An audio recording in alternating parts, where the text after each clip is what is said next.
Welcome to the Your Brilliant Difference podcast. So delighted that you're here. We're going to dive right in. And today, our topic is all about leadership. We're going to talk about what leadership is and what leadership isn't. And we're going to talk about that you can even be a leader with or without the title. One of the other things that's really important to me here at Finca Inc. is really understanding the elements of what it means to show up as a brilliant leader. And so today we're going to talk about the 5 elements that you can have top of mind in order to show up in your most integral, impactful, and valuable self so you can make the shifts that you're here to make in the workplace and as a leader in your organization. And so let's dive right in and let's talk about what exactly is a leader.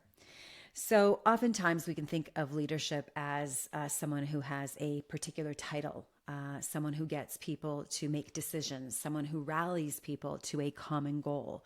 And often that can, those characteristics or those behaviors more so are actions that we see leaders demonstrating. I look at leadership as not being something that you do, but it is who you are. And so that's where this element of whether you have the title or do not have the title, you have this ability to really embody the presence, the energy, and the action of showing up as a leader in the workplace, as a professional, or in your business. The way I define leadership and the way we define leadership here at Finca Inc., it is really about looking at an individual who takes responsibility, who takes initiative, and who is here to make a positive change and add value and impact in their work, in their relationships, or in their life. And so as we can see, it doesn't mean that with or without that title that you cannot be a leader. Now, often we can get stuck in that sense of, I'm not a leader. I don't have the title. I don't have the responsibilities. But again, let's go back to the definition of what it means to be a leader. A leader, you may not have the responsibility, but you take responsibility. So I want you to think about your workplace. There are problems happening in the workplace. There might be an engagement issue. There might be a revenue issue. There might be an operations or process or technology issue.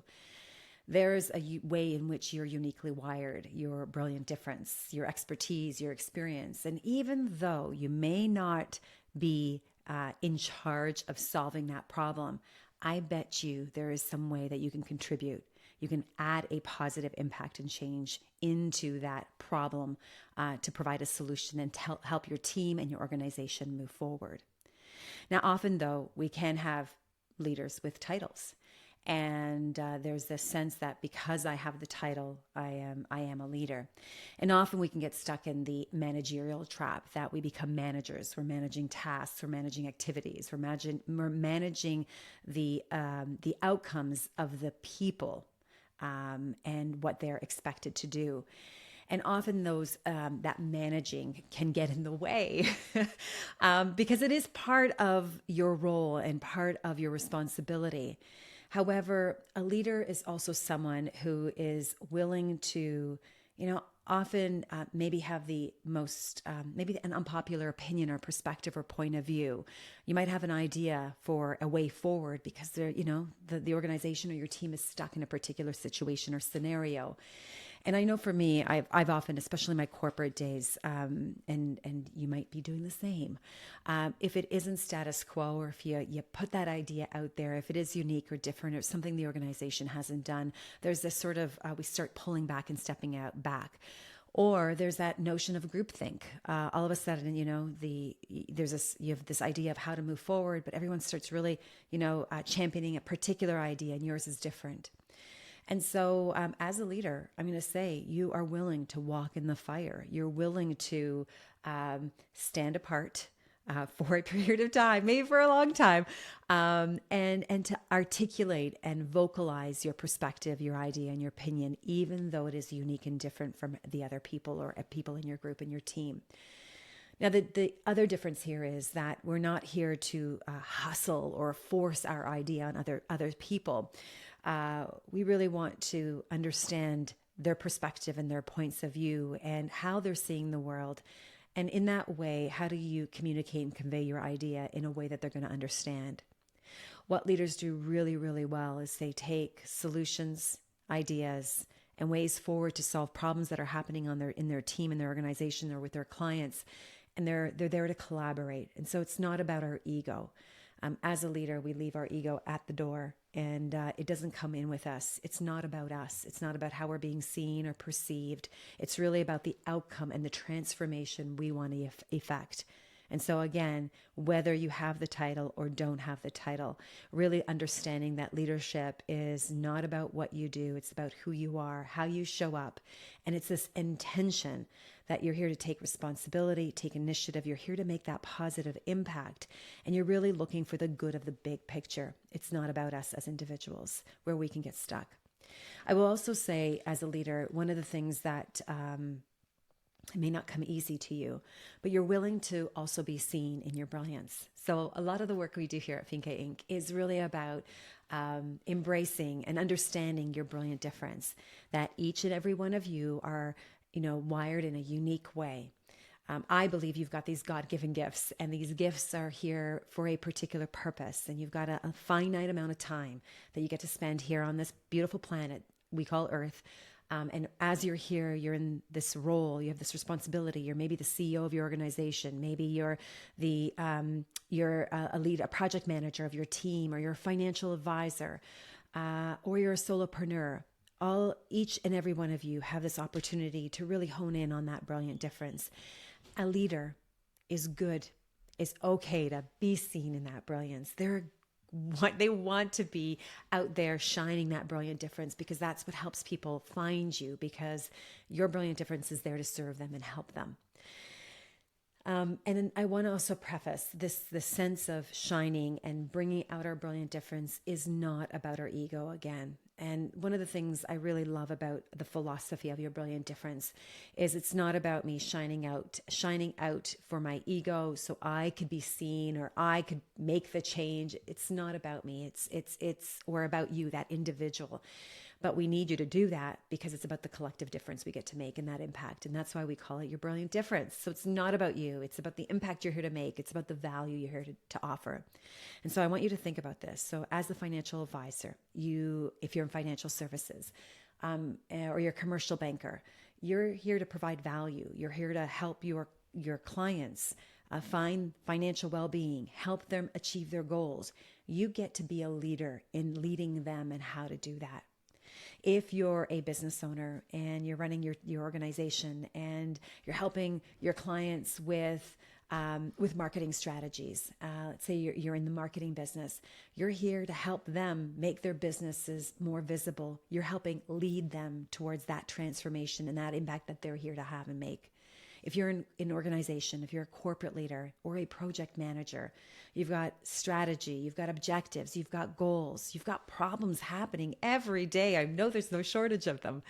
And as you're going through and working through these challenges and struggles, you're there helping people, guide them, providing your counsel, your advice, your solutions, even if, and I often was in these rooms where you feel like you have to say something, you have to bring something to the table.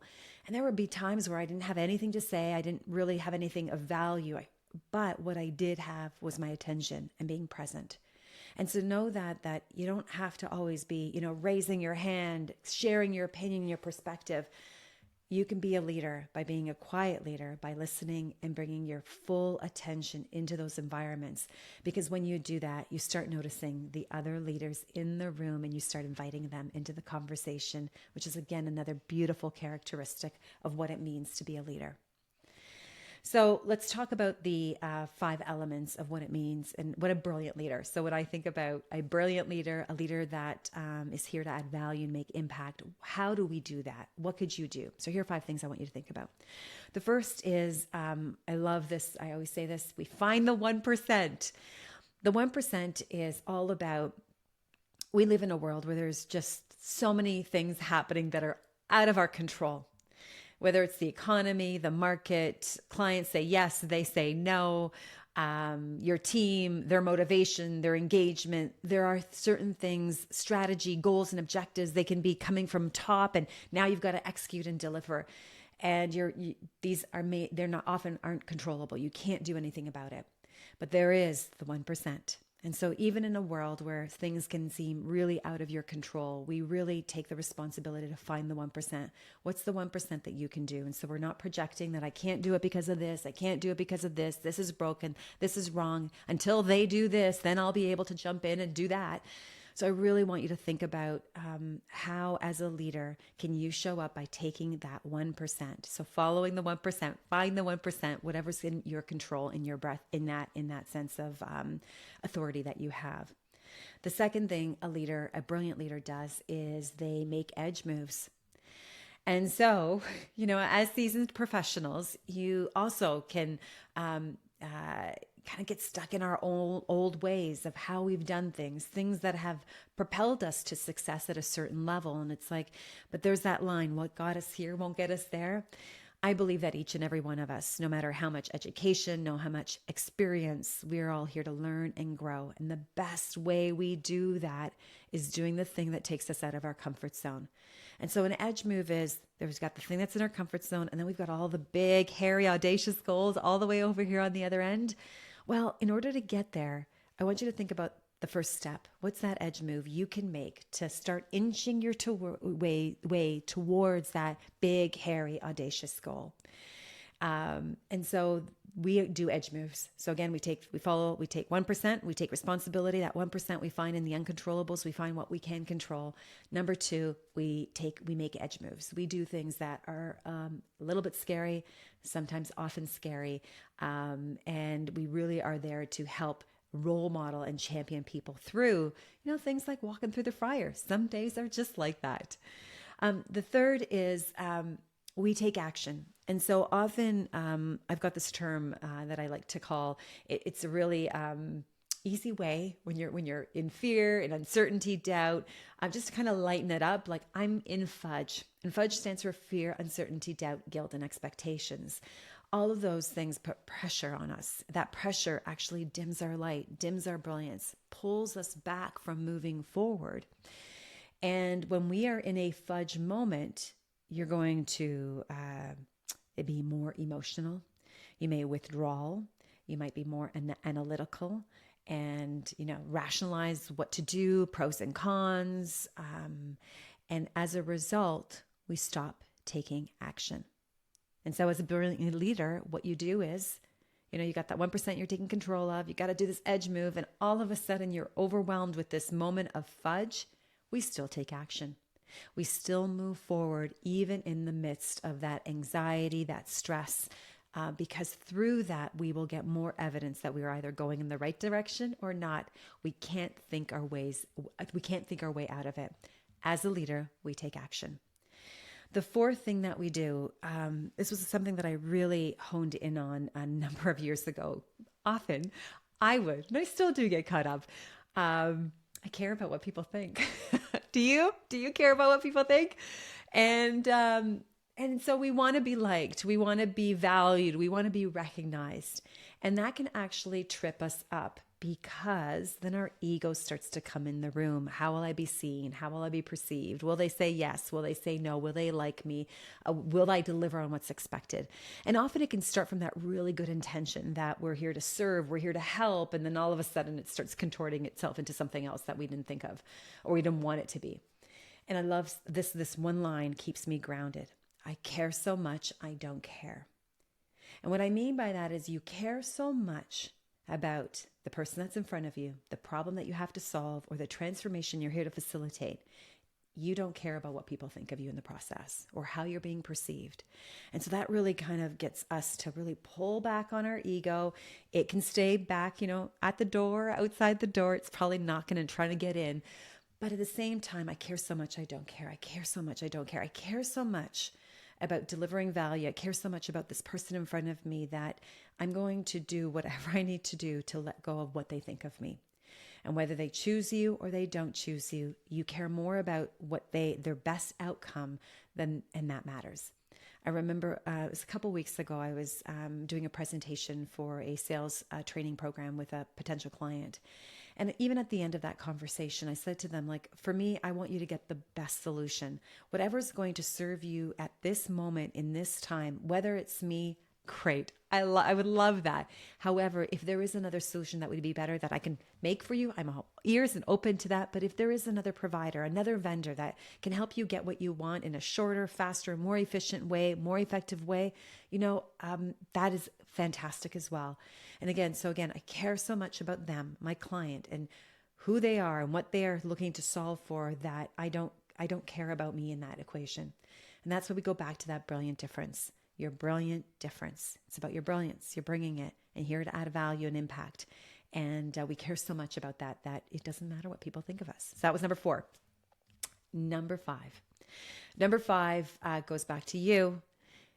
You realize that you have a brilliant difference. You do the heavy lifting to name it, to write the words, to craft it, and then you do the even heavier work. You go out there and you be seen in it. It is tough work. It is this place of really standing in and letting yourself be seen, which puts you up for criticism, puts you up for crickets. You might not get any feedback, and then you start questioning yourself. But as a brilliant leader, you keep going and you keep finding clarity by keep putting yourself out there and demonstrating your brilliant difference. And as you're putting your brilliant difference out there, you're collecting evidence, case studies, you're seeing this impact that you're having, and you're building this inventory of really, okay, I'm here to do some really good work.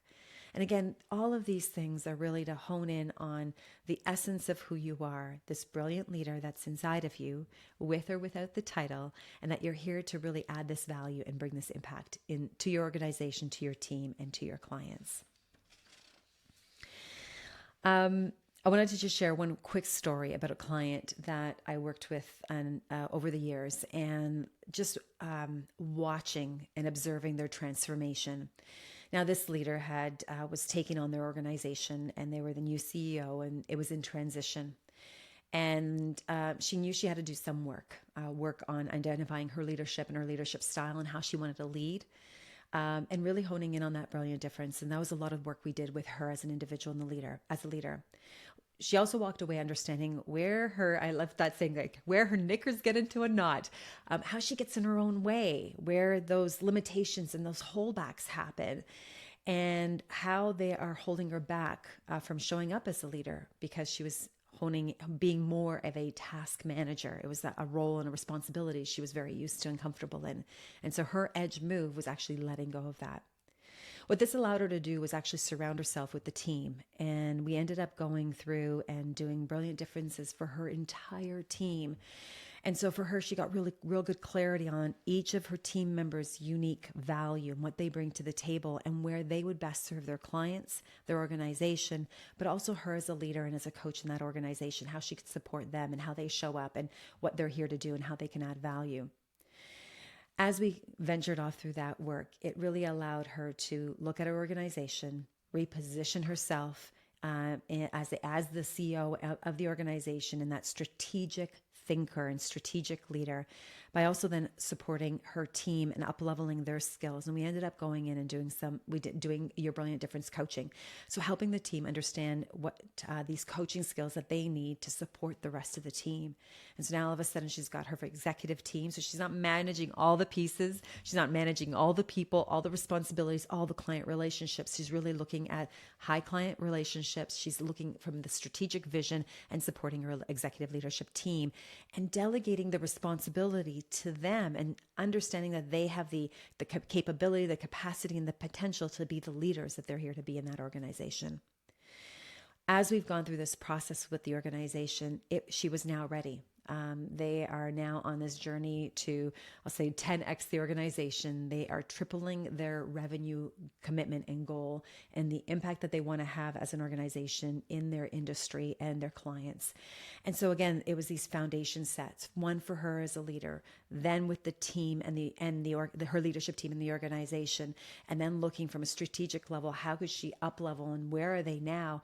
Now that they had these foundations in place, they're able to now look at the organization and say, okay, we can go, from X of revenue into, the millions and millions of revenue based on where they're at today and where they want to achieve over the next 5 years.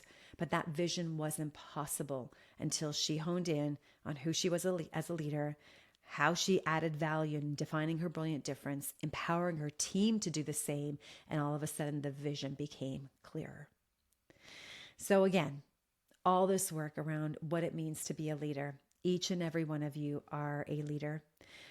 You have the potential. The seed is in you. And the invitation is that you take responsibility, you take the initiative, and you look at the world and you're saying, where are specific problems that you could be the leader to help champion positive change? That's what it means to be a leader. You look at those 5 elements we talked about, taking the 1%, making edge moves. Even though you're going to have a fudge moment, you're willing to walk through the fire. You're going to care so much that you don't care about what people think about you. It's not about your ego, about the impact and the value and the change you're here to make to them and with them. And then finally, you're willing to be seen in your brilliant difference. You're willing to make that impact. And so I leave this with you. What are you going to do to show up more in your brilliant difference and as a brilliant leader? Are you going to do the 1%? Are you going to make edge moves? Are you going to walk through the fire? Are you going to care so much you don't care? Are you going to shine in your brilliant difference? Now, thank you for tuning in. I would love to hear from you on what topics are most relevant to you. What's that burning question that you have? Now, in the show notes below, we also have for you an opportunity to complete a survey just to give us some topics of what's top of mind. What would you like this podcast to be sharing with you more often? And I look forward to talking with you through these episodes to really help you hone in on your leadership and really bring and rise up to this next level of impact that you're here to make using your brilliant difference. Thank you for tuning in. Bye for now.